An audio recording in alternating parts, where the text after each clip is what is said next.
সরকারি চাকরির যা অবস্থা, তাতে আমি বুড়ো হয়ে গেলেও, আমার ওবিসি সার্টিফিকেট দেখালেও চাকরি আমার হবে না।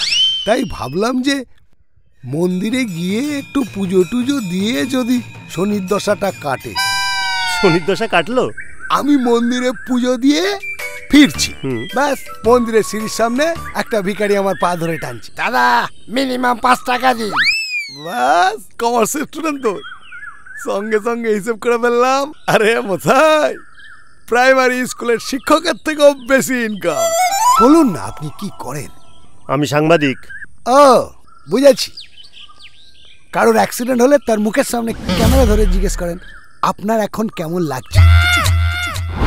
আমাদের কন্টেন্টের ধারে কাছে আপনারা পৌঁছাতেই পারবেন না। ধরুন আপনি বাস স্ট্যান্ডে দাঁড়িয়ে আছেন, হঠাৎ করে দেখবেন আমরা ওই পশ্চিম মেদিনীপুর থেকে হার্টের ডাক্তার দেখাতে এসেছিলাম, সে ডাক্তার নাকি হার্ট ফেল করে মারা গেছে। তাই বাড়ি ফিরে যাচ্ছিলাম, তখনই আমাদের একটা চিন্তাই হয়ে গেছে। আপনি আমাদের বাড়ি ফেরার ব্যবস্থাটা করে দিন না।